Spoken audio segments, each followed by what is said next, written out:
사도신경으로 우리의 신앙을 고백하며 새벽 예배를 하나님께 올려드리겠습니다.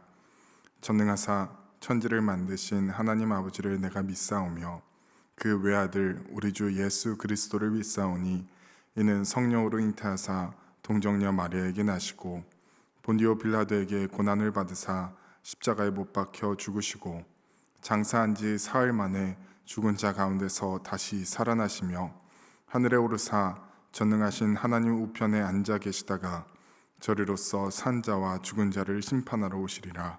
성령을 믿사오며 거룩한 공회와 성도가 서로 교통하는 것과 죄를 사하여 주시는 것과 몸이 다시 사는 것과 영원히 사는 것을 믿사옵나이다. 아멘.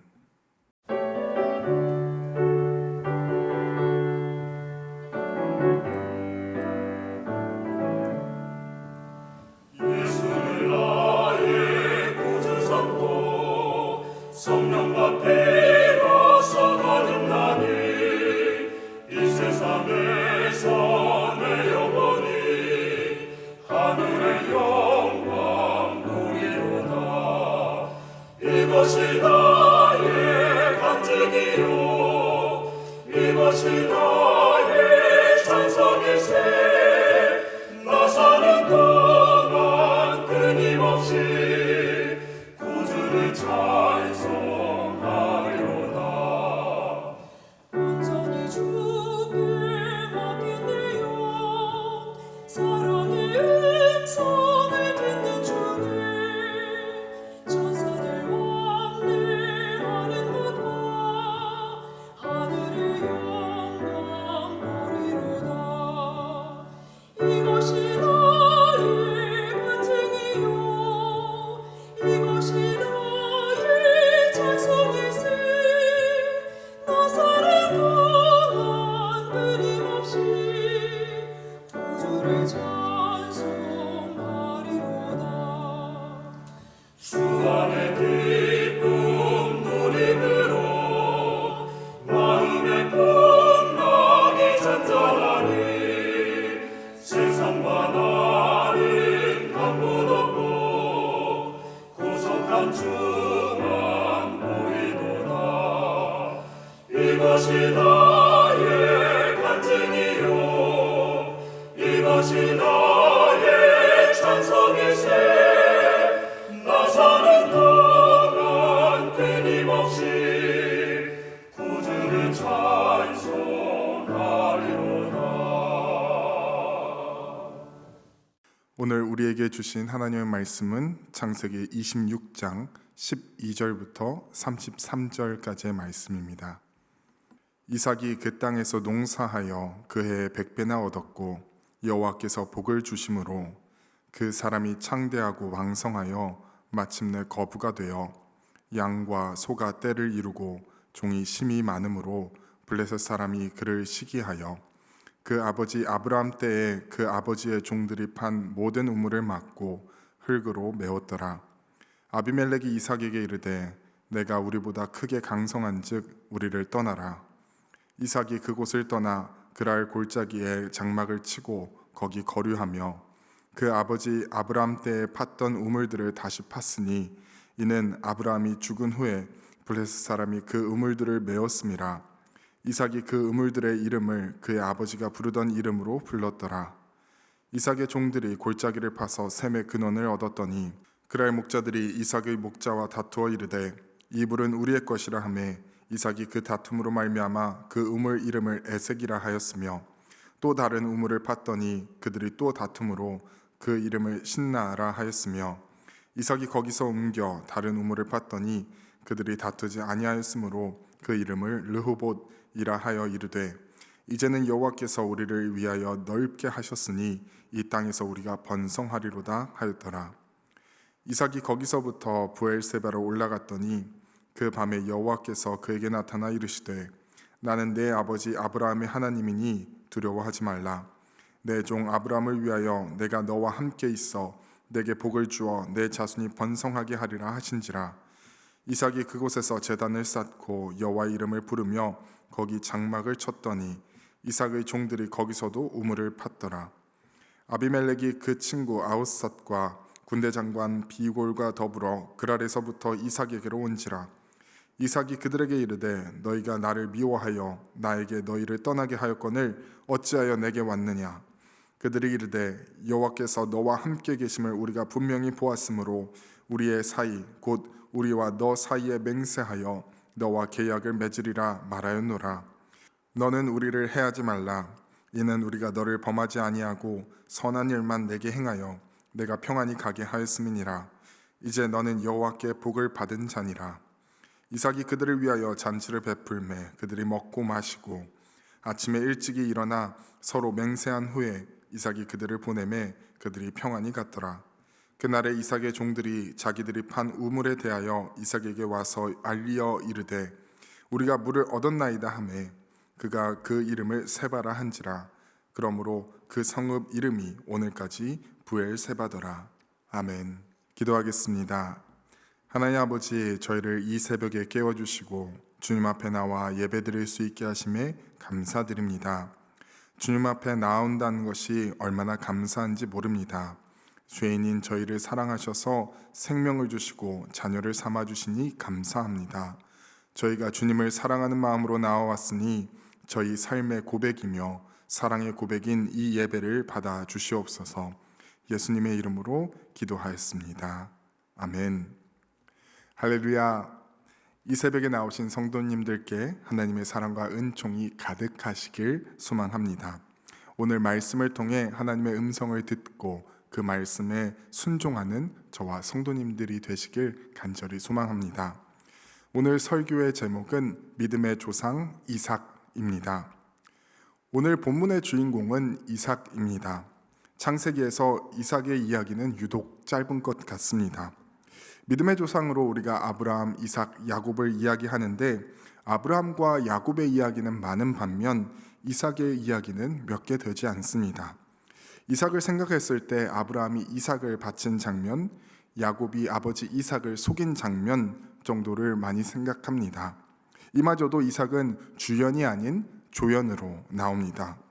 창세기가 50장이나 되는데 오늘 읽은 26장 정도만 이삭에 대해 온전히 주목하여 이야기하고 있습니다.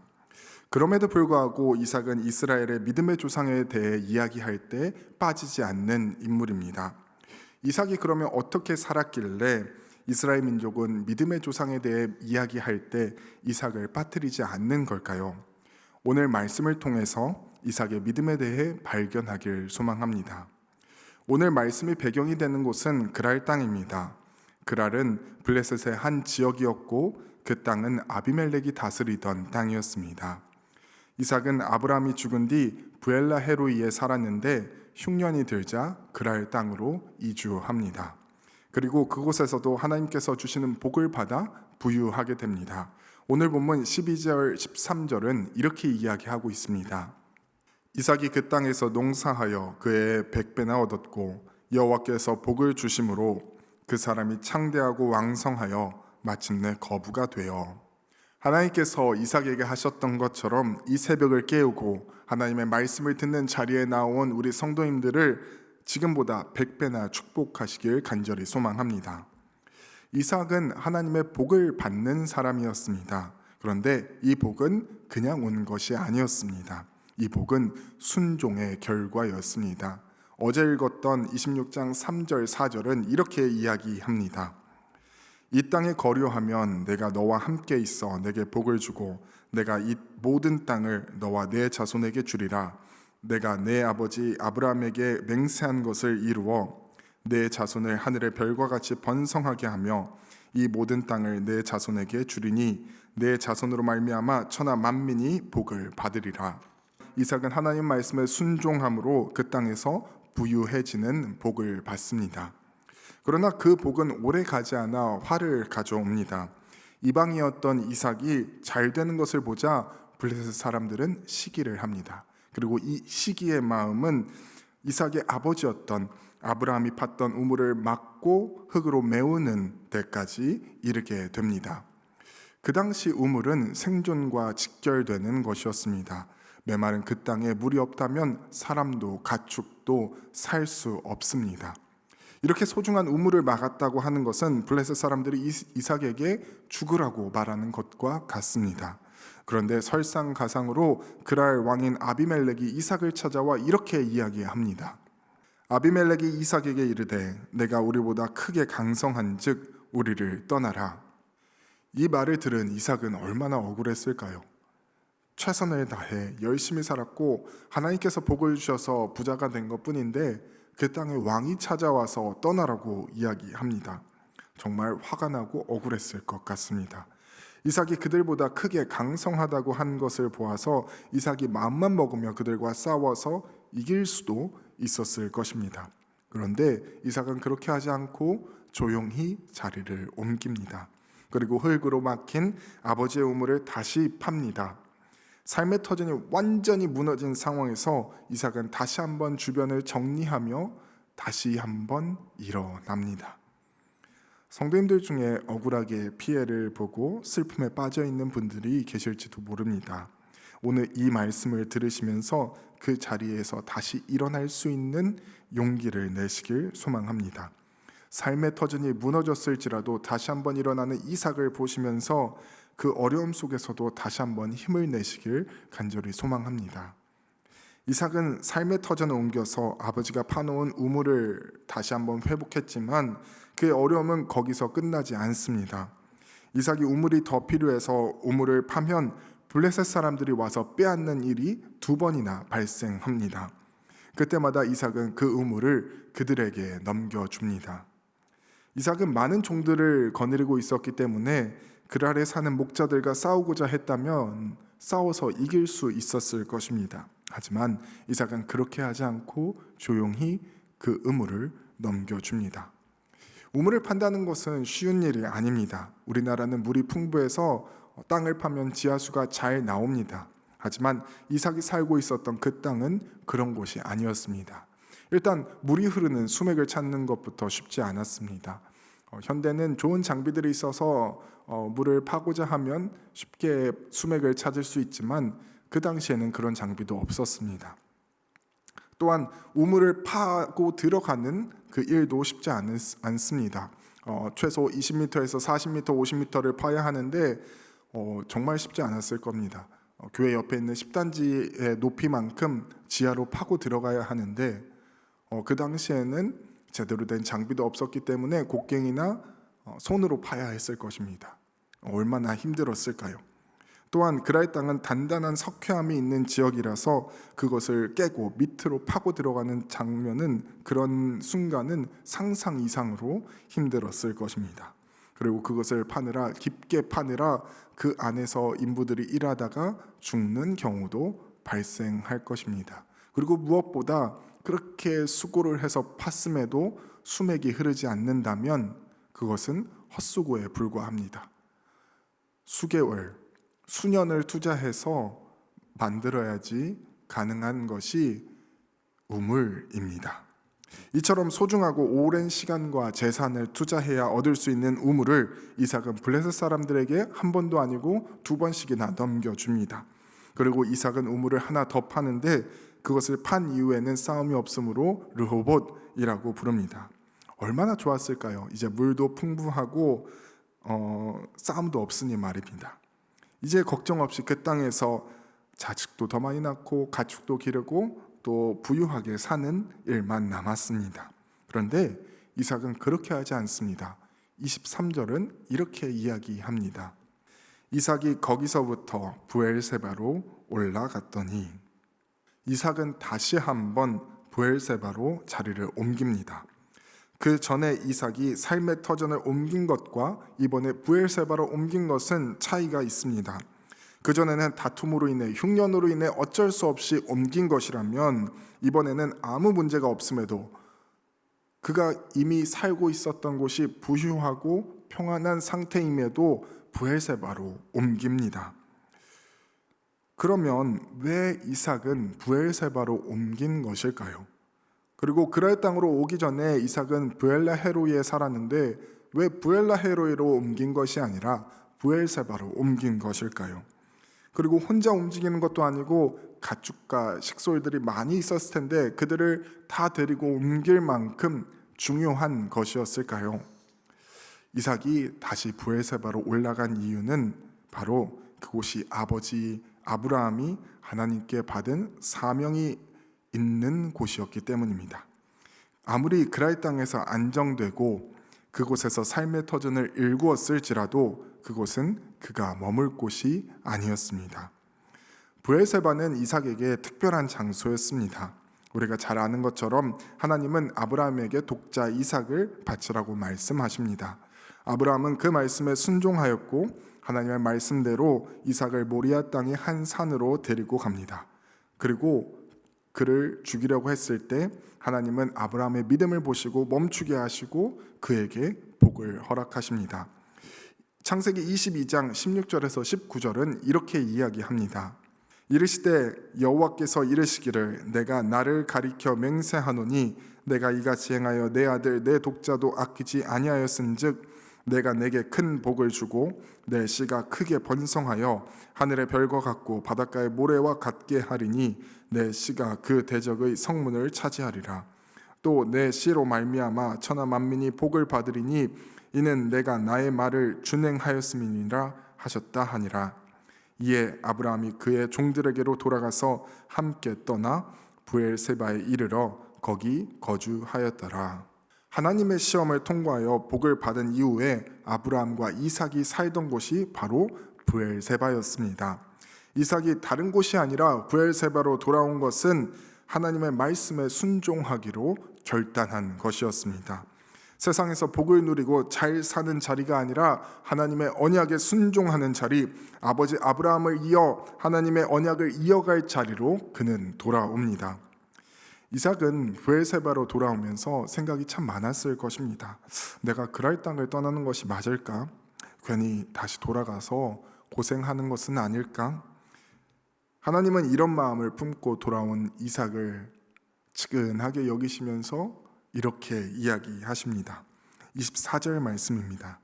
그 밤에 여호와께서 그에게 나타나 이르시되 나는 내 아버지 아브라함의 하나님이니 두려워하지 말라.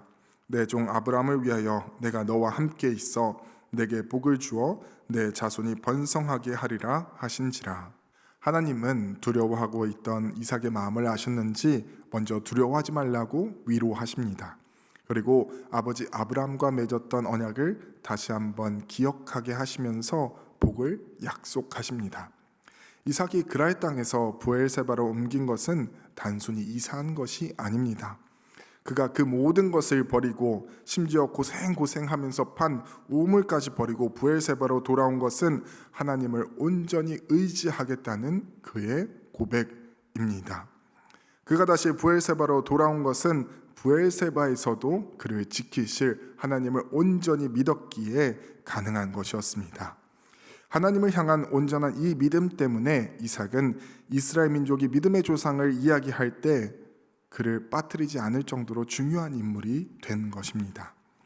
오늘 이 자리에 나온 우리도 이삭의 믿음을 본받았으면 좋겠습니다. 우리는 우리를 지키시는 하나님을 온전히 의지하고 있습니까? 우리가 지금 누리는 평안한 그 자리, 하나님께서 복을 주셔서 복을 누리는 그 자리에서 머무는 것이 아니라 하나님과 더 가까워지는 그 자리로 옮길 준비가 되어 있습니까? 오늘 이 시간에 우리가 다른 것을 구하는 것이 아니라 우리의 시선을 다시 주님께 고정하고 주님이 원하시는 자리에 있길 원한다고 기도했으면 좋겠습니다. 세상적으로 부유해지고 편안해지는 자리가 아니라 하나님께서 우리를 부르신 사명의 자리에 있길 원한다고 기도했으면 좋겠습니다. 천하 만민이 너와 내 자손으로 인해 복을 받을 것이라고 말씀하신 그 자리에 우리가 있길 소망합니다. 이삭이 하나님이 원하시는 그 자리에 있자 그를 원수로 생각하고 쫓아냈던 아비멜렉이 그를 찾아옵니다. 28절 29절은 이렇게 이야기합니다. 그들이 이르되 여호와께서 너와 함께 계심을 우리가 분명히 보았으므로 우리의 사이 곧 우리와 너 사이에 맹세하여 너와 계약을 맺으리라 말하였노라. 너는 우리를 해하지 말라. 이는 우리가 너를 범하지 아니하고 선한 일만 내게 행하여 내가 평안히 가게 하였음이니라. 이제 너는 여호와께 복을 받은 자니라. 이삭과는 적대적 관계에 있던 블레셋 사람들이 먼저 이삭을 찾아와 화친하자고 제안합니다. 그들은 이삭이 여호와 하나님께 복을 받은 자임을 두 눈으로 똑똑히 보았기에 그를 두려워하며 먼저 찾아와 서로 싸우지 말라고 제안한 것입니다. 마치 시편 23편 5절에서 말하는 것처럼 이삭의 원수의 목전에서 이삭에게 상을 차려주시고 기름을 그 머리에 부어 존귀하게 하시는 것과 같습니다. 하나님은 하나님을 믿고 오는 그 사람을 외면하지 않으시고 그의 품에 품으시고 그를 존귀하게 하시는 분이심을 믿으시길 바랍니다. 하나님께서는 이삭이 상상할 수 없는 방법으로 그를 존귀하게 하십니다. 하나님의 은혜로 원수가 찾아와 용서를 구하고 화친하자는 것을 보자 이삭의 마음에 미움이 사라진 것 같습니다. 그래서 이삭은 그들을 미워하고 복수하는 것 대신 그들을 용서합니다. 하나님을 온전히 믿었던 이삭은 그의 원수가 그를 찾아오게 하신 것도 하나님이시며 그들을 벌하실 분도 하나님이심을 알았기에 그들을 용서할 수 있었던 것입니다. 그리고 이삭이 그들을 용서하자 하나님은 이삭이 브엘세바로 옮기면서부터 팠던 우물에서 물을 얻게 하십니다. 하나님은 미움을 버리고 용서를 선택한 이삭에게 하나님의 신실함을 보이십니다. 그리고 이삭은 그 우물로 말미암아 그 지역을 브엘세바, 즉 맹세의 우물로 부르게 됩니다. 만약 우리의 마음에 용서하지 못한 사람이 있다면, 환경이 있다면 이 시간 용서가 일어나길 소망합니다. 그 사람이, 그 환경이 너무나도 미워 지금까지 용서하지 못하셨을 것입니다.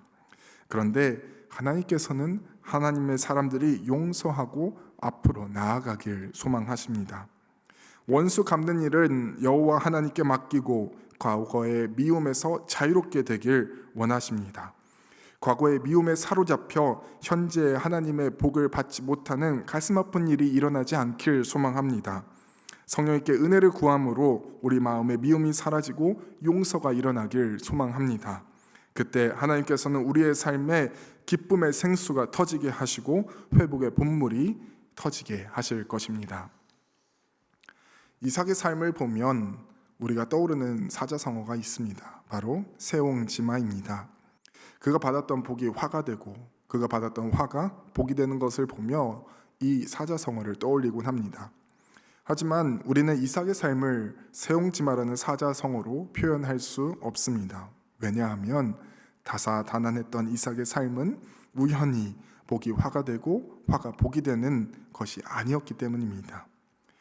이삭의 삶은 하나님의 섭리 가운데서 흐르던 삶이었고 이삭이 하나님의 마음에 합한 사람이 되어가는 순종의 길을 걷는 과정이었습니다. 이삭은 마침내 하나님을 온전히 믿었고 그것을 행동으로 보여준 것이었습니다. 오늘 하루도 이삭을 본받아 하나님을 온전히 믿고 하나님께서 주신 소명의 자리에서 살아가는 저와 성도님들 되시길 간절히 소망합니다. 주기도문 하심으로 오늘의 예배를 마치도록 하겠습니다. 하늘에 계신 우리 아버지여, 이름이 거룩히 여김을 받으시오며 나라가 임하시오며 뜻이 하늘에서 이루어진 것 같이 땅에서도 이루어지이다. 오늘 우리에게 일용할 양식을 주시옵고 우리가 우리에게 죄 지은 자를 사하여 준 것 같이 우리 죄를 사하여 주시옵고 우리를 시험에 들게 하지 마시옵고 다만 악에서 구하시옵소서. 나라와 권세와 영광이 아버지께 영원히 있사옵나이다. 아멘.